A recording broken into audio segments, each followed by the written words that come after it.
नमस्कार, जोहार। आप सभी का बहुत बहुत स्वागत है हमारे चैनल पे। झारखंड में एक बार फिर से हेमंत सोरेन की सरकार बन गई है। इंडिया गठबंधन ने शानदार वापसी की है। हेमंत सोरेन 2.0। आपको याद होगा कि जब जेल से हेमंत सोरेन बाहर निकले थे तब उन्होंने 2.0 जो लुक रखा था, यानी कि शिबू सोरेन के लुक में वो नजर आ रहे थे, तो सबने कहा था कि वो 2.0 लुक में नजर आए हैं।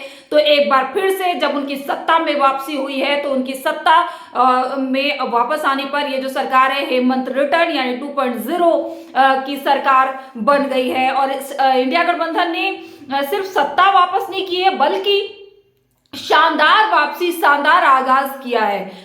और जो एनडीए गठबंधन है वो सिर्फ 23 सीटों पर सिमटती हुई नजर आ रही है, जो कि दावे थे तमाम एग्जिट पोल्स के कि एनडीए की सरकार बनेगी झारखंड में। एक्सिस माय इंडिया का ये ओपिनियन था, वो एग्जिट पोल एग्जैक्ट साबित हुआ है। एक्सिस माय इंडिया ने ये कहा था एग्जिट पोल में कि हेमंत सोरेन की सरकार आ रही है और 56 से 57 सीटों के साथ वो वापस आ रही है, और हुआ भी ऐसा ही। और इसको ऐसे देखा जा रहा है कि जिस तरह से हेमंत सोरेन और कल्पना सोरेन ने मोर्चा संभाला स्टार प्रचारक के तौर पे, पूरे इंडिया गठबंधन के जितने भी प्रत्याशी थे, चाहे वो कांग्रेस के हो, राजद के हो या माले के हो, तमाम के समर्थन में ताबड़तोड़ रैलियां की, प्रचार प्रसार किया, पक्ष में वोट की अपील की। कांग्रेस की भूमिका शून्य देखी जा रही थी क्योंकि कांग्रेस के नेता का जो एफर्ट था वो कम नजर आ रहा था। लेकिन ये पति पत्नी की जोड़ी ने कमाल कर दिया। इन लोगों ने ग्राउंड पर जिस तरह से मोर्चा संभाला, आज रिजल्ट जो है अप्रत्याशित रूप में इनके समर्थन में उभर कर आया है। 2019 का जब चुनाव हो रहा था तो हेमंत सोरेन शिबू सोरेन के बेटे के रूप में जाने जाते थे, और जब वो मंच साझा करते थे तब शिबू सोरेन उनके पक्ष में या जेएमएम के जो प्रत्याशी होते थे उनके पक्ष में वोट की अपील करते हुए नजर आते थे। हालांकि शिबू सोरेन झारखंड आंदोलन के एक बड़े नाम है, बड़ा चेहरा है, लेकिन तब हेमंत सोरेन को सिर्फ शिबू सोरेन के बेटा के रूप में जाना जाता था। लेकिन आज हेमंत सोरेन ने एक कद्दावर नेता के रूप में अपनी पहचान स्थापित कर दी है। जिस तरह से उन्होंने जीत हासिल की है, ये हेमंत सोरेन और कल्पना सोरेन की जीत मानी जा रही है। शानदार आगाज किया है। लगभग 56 सीट पे इंडिया गठबंधन ने जीत हासिल कर ली है, यानी कि पूर्ण बहुमत, पूरा मैंडेट जो जनता का जनादेश है वो इंडिया गठबंधन को मिला है। जेएमएम सिंगल लार्जेस्ट पार्टी, जबकि 2019 में जो परफॉर्मेंस था, 2019 में भी अच्छा खासा सीट जीत कर आई थी, 29 सीटें जीती थी जेएमएम ने, और इस बार 34 सीटें जीती है जेएमएम अकेले के दम पे सिंगल लार्जेस्ट पार्टी के रूप में उभर कर आई है। वहीं बीजेपी सिर्फ 21 सीटों पर सिमट गई है। आजसू ने सिर्फ एक सीट पर परफॉर्म किया है। वहीं कांग्रेस की जो पिछली बार की सीटें थी 16, वो 16 सीटें जीतकर इस बार भी आई है। राजद का खाता इस बार खुला है, जो कि संख्या बढ़ी है। पिछली बार राजद के कोटे में सिर्फ एक सीट थी चतरा से, और इस बार राजद ने 4 सीट पर जीत हासिल की है। वहीं माले ने 2 सीट पर जीत हासिल की है। जेडीयू 1 और जेएलकेएम जो नई नई पार्टी है उसके सुप्रीमो जयराम महतो ने चुनाव जीता है, जीत हासिल की है। सबकी निगाहें जयराम महतो पर भी टिकी हुई थी। और आपको बता दें कि जिस तरह से बीजेपी को नुकसान हुआ है, आजसू ने इतना खराब प्रदर्शन किया है, उसके लिए ये माना जा रहा है कि महतो लीडर के रूप में अब जयराम महतो, जिनको लेकर युवा में खासा क्रेज है, वो उभर कर सामने आ गए हैं। क्योंकि दोनों की नियति, दोनों की नीति और दोनों की लड़ाई एक ही मुद्दे को लेकर थी, चाहे वो स्थानीय नीति हो, चाहे 1932 की जो लड़ाई, जिस लड़ाई को लेकर सुदेश महतो ने राजनीतिक सफर की शुरुआत की थी। जयराम महतो जो है वो उसी लाइन लेते से अपने राजनीतिक सफर की शुरुआत किए हैं। और जयराम महतो ने 71 सीटों पर चुनाव लड़ा, लेकिन जीत सिर्फ एक सीट पर जयराम महतो को मिली, जहां उन्होंने मंत्री बेबी देवी को हरा दिया है। स्वर्गीय जगन्नाथ महतो की पत्नी है बेबी देवी, जिसको जयराम महतो ने हरा दिया है। ये जो जीत है इंडिया गठबंधन की, ये काफी अहम मानी जा रही है। बीजेपी से आखिर चूक कहाँ हुई? बीजेपी ने जब परफॉर्म किया, बीजेपी आश्वस्त नजर आ रही थी, तमाम जो बड़े चेहरे यहाँ पे कैंप कर रहे थे वो लगातार दावा कर रहे थे, लेकिन आखिर बीजेपी से चूक कहाँ हुई?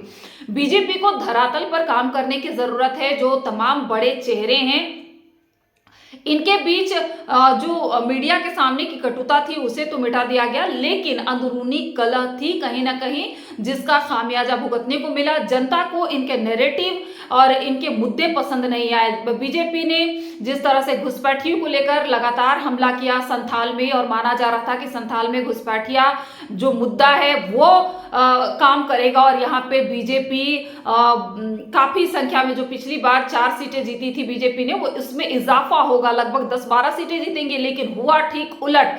बीजेपी संथाल में सिर्फ 1 सीट जरमुंडी पर सिमट कर रह गई है।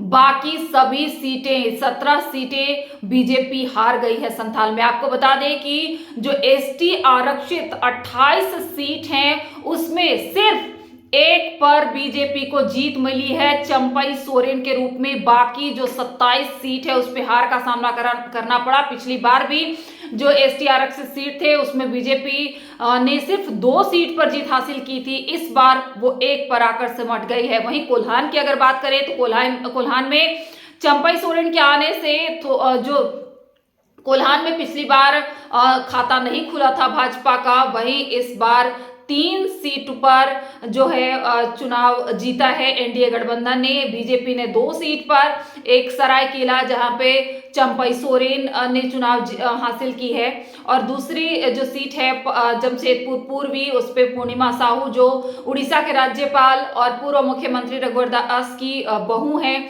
और तीसरी जो सीट है जमशेदपुर पश्चिमी की, जो जहां से वर्तमान में स्वास्थ्य मंत्री बन्ना गुप्ता थे, उन्हें हरा दिया है। एनडीए में शामिल जेडीयू के खाते में वो सीट गई थी जमशेदपुर पश्चिमी, जहां से सरयू राय चुनाव लड़ रहे थे। सरयू राय ने बन्ना गुप्ता को हरा दिया है। तो 3 सीट कोल्हान से मिली है भाजपा को, लेकिन इसके बावजूद भी भाजपा बुरी तरह से झारखंड में इस बार हार गई है। बीजेपी को जनता ने नकार दिया है, एनडीए को नकार दिया है। आसू सुप्रीमो खुद चुनाव हार गए हैं, बड़े चेहरे जो थे वो चुनाव हार गए हैं, कई बार के सिटिंग एमएलए जो थे वो चुनाव हार गए हैं।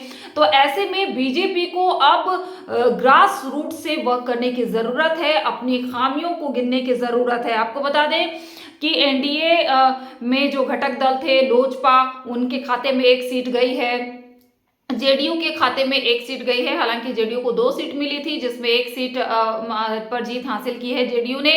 आजसू को 10 सीटें मिली थी, जिसमें 1 सीट पर आजसू सिमटती हुई नजर आ रही है, क्योंकि आजसू सुप्रीमो सुदेश महतो खुद चुनाव हार गए हैं। और वहीं बीजेपी को सिर्फ 21 सीटें ही मिली हैं।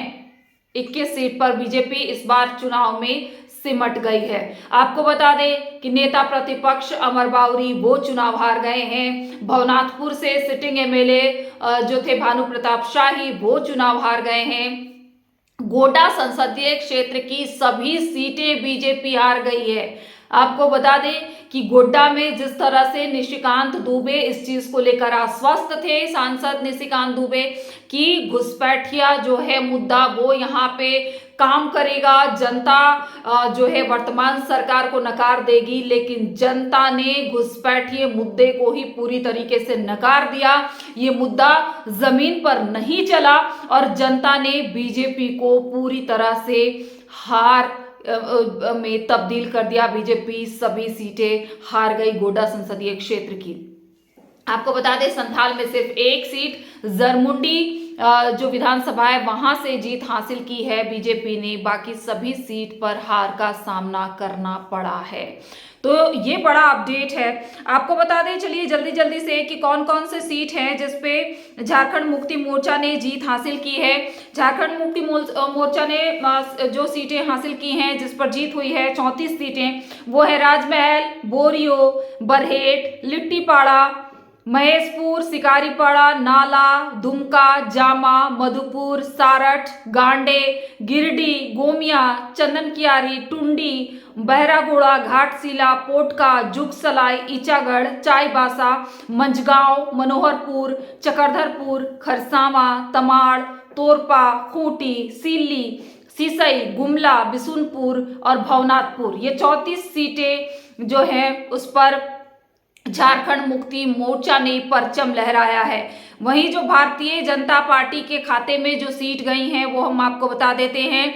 जरमुंडी, कोडरमा, बरकट्ठा, बरही, बड़का गांव, हजारीबाग, सिमरिया, बगोदर, जमुआ, धनबाद, झरिया, बाघमारा, जमशेदपुर पूर्वी, सरायकेला, रांची, हटिया, लातेहार, पाकी, डाल्टनगंज और गढ़वा, ये 20 सीट है।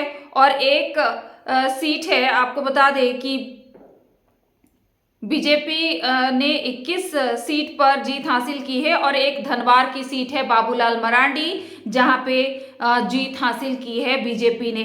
वहीं 16 सीट जो है कांग्रेस ने जीत हासिल की है, जो है पाकुड़, जामताड़ा, पोड़ियाहाट, महागामा, रामगढ़, बेरमो, बोकारो, जगन्नाथपुर, खिजरी, कांके, मांडर, कोलेबिरा, लोहरदगा, मनिका, छतरपुर।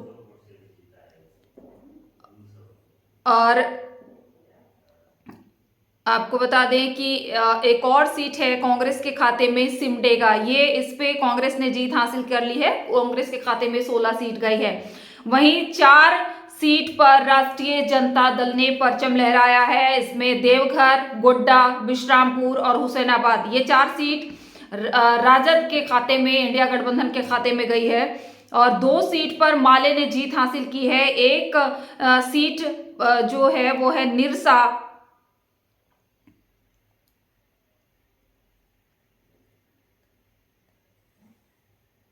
और एक है सिंदरी, जहां पे माले ने जीत हासिल की है। और आजसू ने मांडू सीट पर जीत हासिल की है। लोजपा ने चतरा सीट पर जीत हासिल की है और जेडीयू ने जमशेदपुर पश्चिमी सीट पर जीत हासिल की है। वहीं JLK जयराम महतो ने डुमरी सीट से जीत हासिल की है। तो ये सीटों का समीकरण था, जहां मैंने आपको बताया कि कौन कौन सी सीट किसके खाते में गई है। वहीं जो बड़े चेहरे थे जो चुनाव हार गए, उनके बारे में हम आपको बता दें।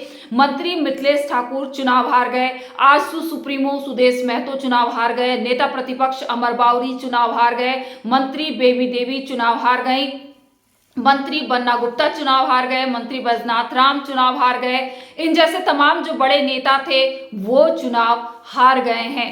और जो समीकरण होगा कि आखिर बीजेपी से कहां चूक हुई और कब सरकार शपथ ग्रहण करेगी, कौन कौन मंत्री बनेंगे, किस तरह से इंडिया गठबंधन ने लीड किया है, इन तमाम चीजों पर कल फिर से मैं वीडियो लेकर आऊंगी और आपको एक एक पॉइंट्स पर आपके साथ बातचीत करूंगी। तब तक के लिए आप सभी का बहुत बहुत शुक्रिया। वीडियो को लाइक करिए, शेयर करिए और सब्सक्राइब करिए।